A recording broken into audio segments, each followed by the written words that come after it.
बेद सां त बाबो हुयो पुछनि किथे हथ हबीब जो, नेज़े हेठां नींहं जे पासे पाण कन, आशिक अजल सामहा ऊचे घाट अचनि, कुसण कुर्ब जन मरण तिन शमशान। क्या बात, मिठाई जे हेत सां अॼोकी सिंधियत जी संगत शाख नवाब शाह जी अॼोकी गजानी, सिंध जे नामियारे कहाणीकार आदिशवाद लेखक डॉक्टर नजम अब्बासीअ जी 3हीं वरसीअ जी निस्बत सां हलाए रहिया आहिनि। संगत जे गहराइनि सां अलीकार सुंदर खे चवंदुसि त हू साईं डॉक्टर नजम अब्बासी जो तारुफ़ डॉक्टर नजम अब्बासी सिंध जे नौशहर फिरोज़ ज़िले जे तारीख़ी शहर खानवाण में 18 अक्टूबर 1927 में जनम वरितो। हुन पंहिंजी बुनियादी तइलीम पंहिंजे ॻोठ खानवाण मां हासिलु कई, जॾहिं त matric local board high school Nawabshah मां ऐं inter Sindh Muslim science college Karachi मां पास कयईं।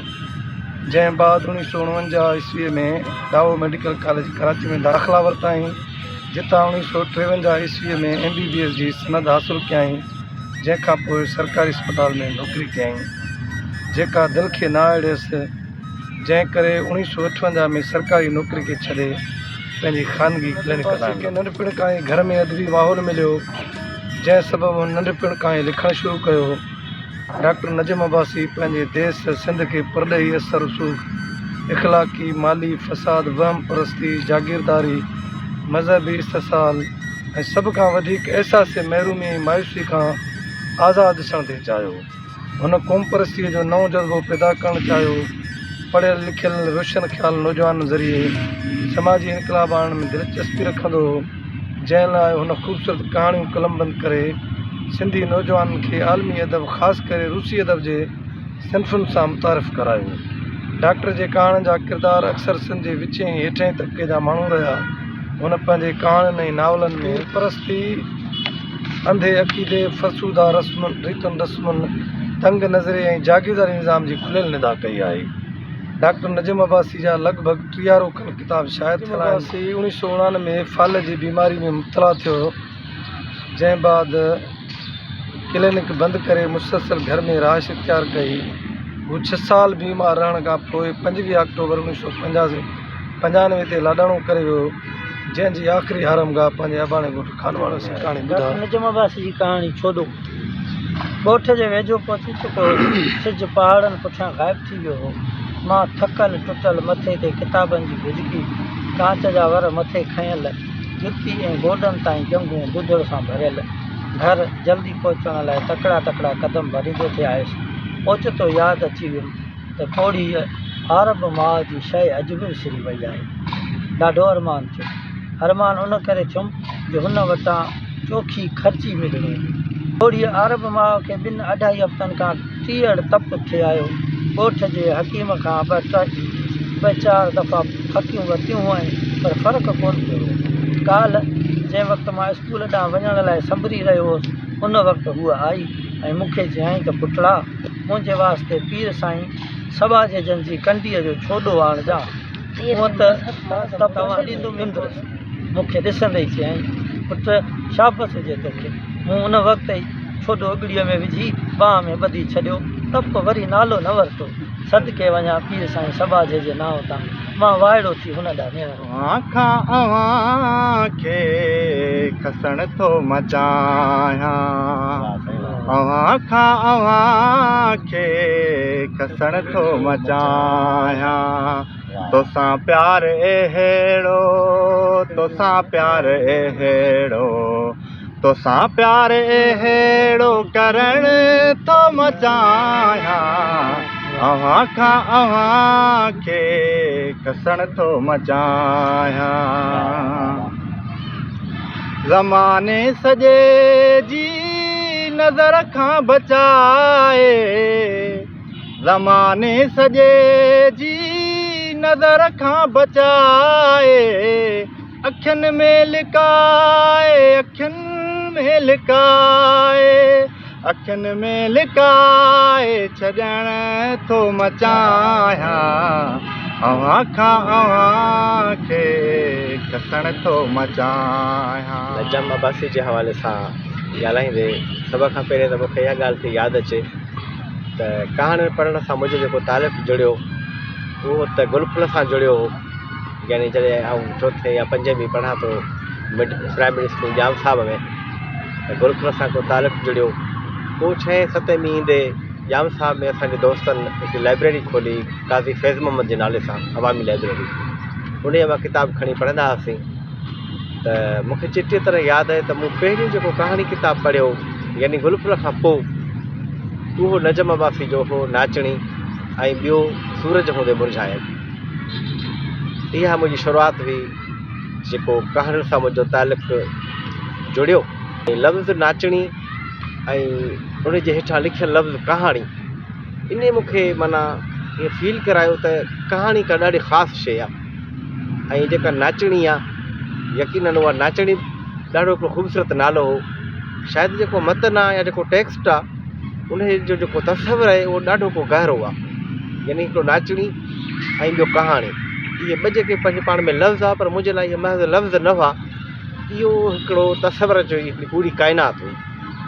या शायदि मुंहिंजे अंदरि में ख़ुदि कहाणी हुई या कहाणीकार हो, जंहिं करे उनखे कोई इशारो मिलियो, छो जो शयूं इशारनि मां सुञापजनि थियूं ऐं उहे इशारा ई आहिनि जेके माण्हू खे पंहिंजी काइनात सां मुतारिफ़ कराइनि। कहाणियूं डॉक्टर नजम अब्बासी जूं जिन खे प्यारु कयो वियो, जिन खे सम्झो वियो, जिन पढ़ंदड़ ते पंहिंजा असर छॾिया।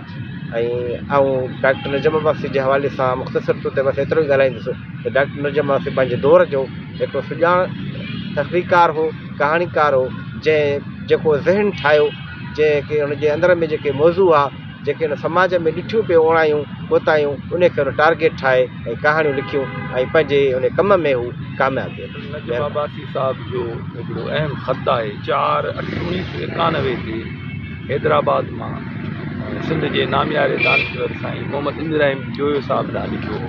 साईं लिखे थो त साथी जोया साहब, तव्हां हैदराबाद में मुंहिंजी बीमारीअ दौरान मूं ते वॾा वड़ कया। ॿी ॻाल्हि त मां भाड़ियो कोन थी आहियां। हिन मां मुंहिंजो मतिलबु आहे त के तरक़ी पसंदि ऐं साइंसी सोच रखंदड़ माण्हू ॾिघी ऐं अण छुटंदड़ बीमारीअ करे, वॾे उमिरि थियण करे या मौत खे वेझो ॾिसी या किन मोतमार आफ़तुनि जे वेझाई महसूसु करे वरी मज़हब ॾांहुं मोट खाईंदा आहिनि। ऐं वहम परस्तीअ जे मामलनि में मुंहिंजो ज़हन पको पुख़्तो ऐं हमेशह लाइ साफ़ ऐं चिटो थियलु आहे। मौत खां डिॼां कोन थो। ज़िंदगी प्यारी, बल्कि प्यारी में प्यारी ऐं अनमोल वथ आहे, पर मां मौत खां कोन थो डिॼां। मौत खां डिॼंदा उहे आहिनि जे दोज़ख, क़यामत, आख़िरत ऐं हशर जो ॾींहुं जहिड़नि वहमनि में मुब्तला हूंदा आहिनि। पाण अहिड़नि वहमनि खां घणो अर्सो अॻु छुटकारो हासिलु करे चुका आहियूं। जी नजम अब्बासी। नजम अब्बासी पंहिंजी ज़ात में, पंहिंजे फ़िक्र में, पंहिंजे नज़रिए ऐं आदर्श में हिकिड़ो मज़बूत ऐं आख़िरी दम ताईं पंहिंजे स्कूल ऑफ थाट सां, पंहिंजे नज़रिए सां, पंहिंजे फ़िक्र सां क़ाइमु ऐं दाइमु रखंदड़ शख़्स दुनिया में सिर्फ़ु असां वटि न पर सॼी दुनिया में इन्हनि ॿिन्ही स्कूल ऑफ थाट जा लेखक आहिनि। हिकिड़ो art for the sake of art, अदब बराए अदब ऐं अदब बराए ज़िंदगी। नजम अब्बासी बुनियादी तौर ते अदब बराए ज़िंदगीअ जो हिकिड़ो फॉलोवर हुयो ऐं न सिर्फ़ु फॉलोवर हुयो पर प्रैक्टिकली बि उन ई मिज़ाज जो, उन ई फ़िक्र जो ऐं उन ई सोच जो माण्हू। बुनियादी तौर ते जेका ॻाल्हि मैटर करे थी त हिकिड़ो माण्हू, हिकिड़ो लेखक जेका शइ लिखे थो या लिखे थी, उन लेखक जी उहा लिखणी रियासत लाइ केतिरो मैटर करे थी, मुआशिरे लाइ केतिरो मैटर करे थी, मुआशिरे जूं जेके बुरायूं आहिनि उन्हनि लाइ केतिरो मैटर करे थी। जेकॾहिं उहा मैटर करे थी त पोइ उनजी उहा कोशिश अकारत नथी वञे, उहा कोशिश नाकाम नथी थिए। त आउं सम्झां थो त नजम भाई साहब पंहिंजे दौर जे जिन समाजी बुरायुनि ते लिखियो, जिन इशूज़ ते लिखियो। अॼु 60 साल 70 साल गुज़रण खां पोइ बि अञा ताईं असांजे समाज में उहे साॻियूं शयूं, उहे साॻा मामला, उहे साॻियूं जेके आहिनि से वहम तोहम परस्ती मौजूदु आहे। पर हुन हिकिड़े ज़िम्मेवार लेखक जे हैसियत सां उन्हनि जी निशानदेही कई, उन ते पंहिंजी सचाईअ सां लिखियो। नजीम अब्बासी साहिबु हिकिड़े कहाणीकार सां गॾोगॾु हिकिड़े समाज में बहितरी आणण जी तमन्ना रखंदड़ लेखक सां गॾोगॾु पंहिंजे वतन, पंहिंजे माण्हुनि, पंहिंजी क़ौम, उन जी बहितरीअ लाइ, उन जी सुजाॻीअ लाइ ऐं उनखे सही रस्ते ते, सही दग ते हलाइण लाइ ऐं सम्झां थो हिकिड़ो जाखोड़ कंदड़ लेखक हुयो। संगत जी गॾिजाणी जेका डॉक्टर नजीम अब्बासी जी 3वीं वर्सीअ जी निस्बत सां असां मल्हाए रहिया हुआसीं या करे रहिया हुआसीं, उहा गुजाणी ते पहुचे थी। आयल सभिनी दोस्तनि जी जिते गैरनि सां भलीकारी, वरी इंशाअल्लाह ईंदड़ वारे ॿी गॾिजाणी में मिलंदासीं। तेसिताईं अला वाहिगुरु।